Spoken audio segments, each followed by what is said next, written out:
I think that most real comic book fans out there would be in agreement with me when I say that Daredevil, Matt Murdock, is the best comic book character of all time. And this translates straight over to the silver screen. When the Netflix Daredevil show came out, many people were blown away with how original and how amazing the story truly was. But little did they know that that was only just the tip of the iceberg that was Daredevil, probably the best written character at Marvel. And I was one of those people. When Daredevil first came out, I thought that Daredevil was probably the best thing that Marvel put out ever. Better than every single Marvel movie and most movies in general. But this is where I might lose some of you, because Daredevil, the Netflix show, might be brilliant, but in reality, when you read the comics, it's just a taste of how good Daredevil could actually be. So before I get into it, I do want to mention that I have a Patreon up and running, so if you want to jump over and support me, you can. It would be greatly appreciated, seeing as there's tons of people out there reporting me and trying to get me to delete my channel, which is never gonna happen. So take a hike, and if you choose to support me, then thanks. So the whole reasoning behind this video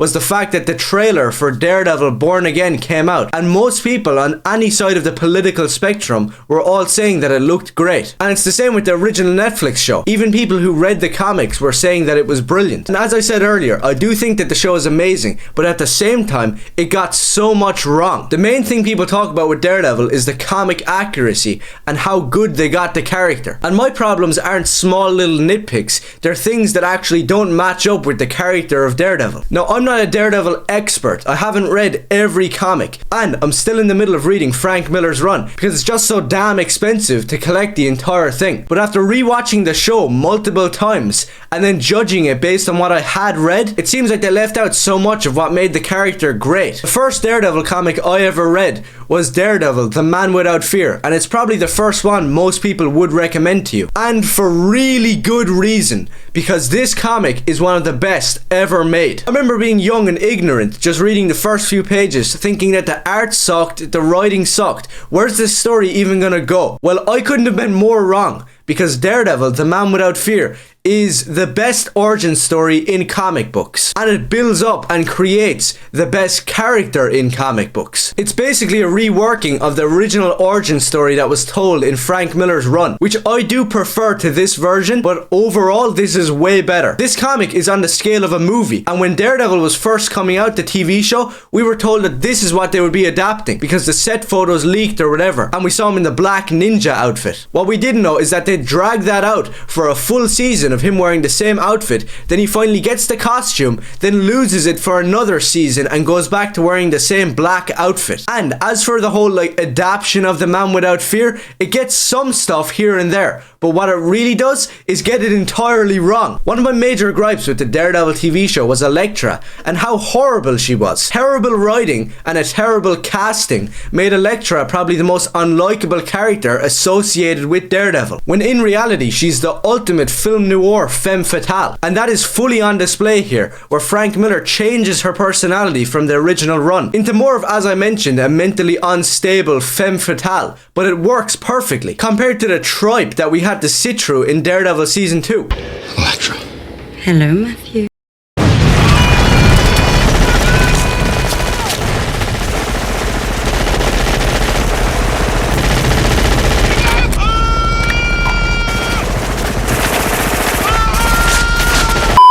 And holy crap, what an ending to a story. It feels like Daredevil, the Man Without Fear as a comic is basically building for the first 3 issues. And when we get to the finale, by God, is it worth it. This story cements Daredevil as a hero who isn't afraid to kill, who isn't afraid to cross that line for what's right. And I don't want to spoil too much of it, but the entire third act of this story is utterly superb, filled with excellent John Romita Jr. art, depicting a rainy and moody Hell's Kitchen. What they meant by adapting The Man Without Fear with the TV show is that they'd give you 1 ounce of it in the first episode, where a couple people are being sold in a slave trade, and Daredevil has to stop them.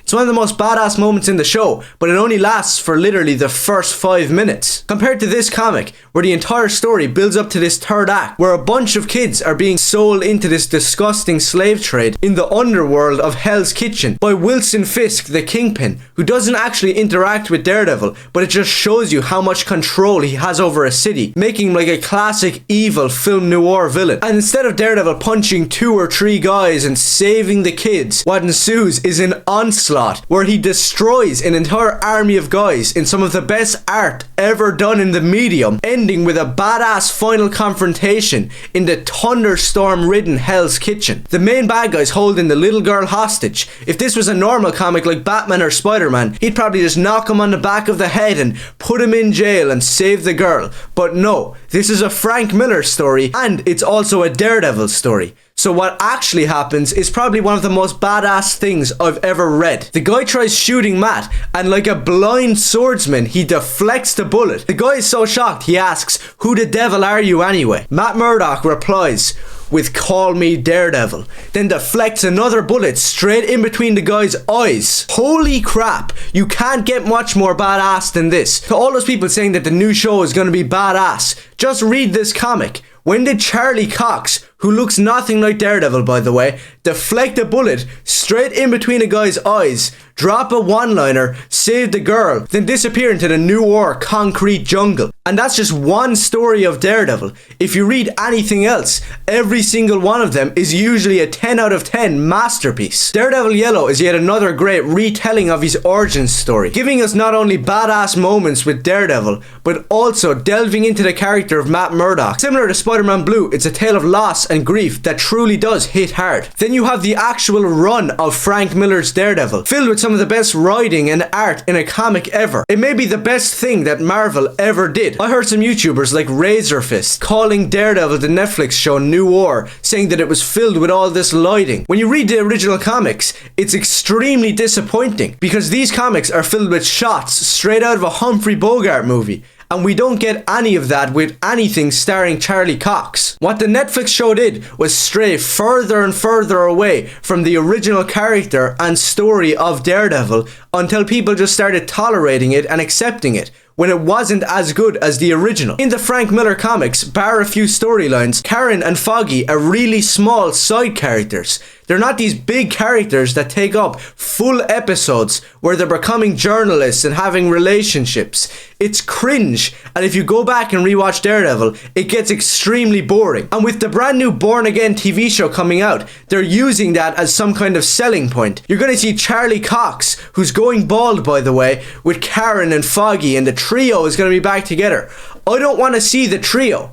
I want to see the character of Daredevil that I read on the comic book page. The man who's literally Philip Marlowe, the classic Private Dick, and Zatoichi, the blind swordsman, mixed into one character, creating something that was never matched, ever. All of these shows are too caught up with different characters like Karen, Foggy, Elektra, Punisher. None of them focus on the real Daredevil. And also they still managed to fit in a race swap with Kingpin in the original Ben Affleck movie and Ben Urich in the Netflix show. There is no need for it, and you're straying once again further and further away from Daredevil, the character that Frank Miller literally pioneered. It's like you want nothing got to do with it, because with the brand new Born Again TV show coming up, it has not one trace of the original Daredevil. Most people have never seen the real Daredevil because it's never been depicted on screen. No comic character or comic in general has ever beaten Daredevil in terms of art, storytelling, or character building. So I don't know, maybe a lot of you out there will disagree with me and you love the Netflix TV show and the brand new Born Again show and you think that I'm totally out of line, but this is my opinion. The true Daredevil is something entirely different to what we usually see, not held back by some cringy no-kill rule or filled with Marxist garbage ideologies that DC were pushing at the same time. So I don't know about you, but Daredevil is probably my favorite comic book character, and I think objectively is the best character to come out of the medium. So if you agree with anything I said, let me know. And if you didn't, go complain to your boyfriend.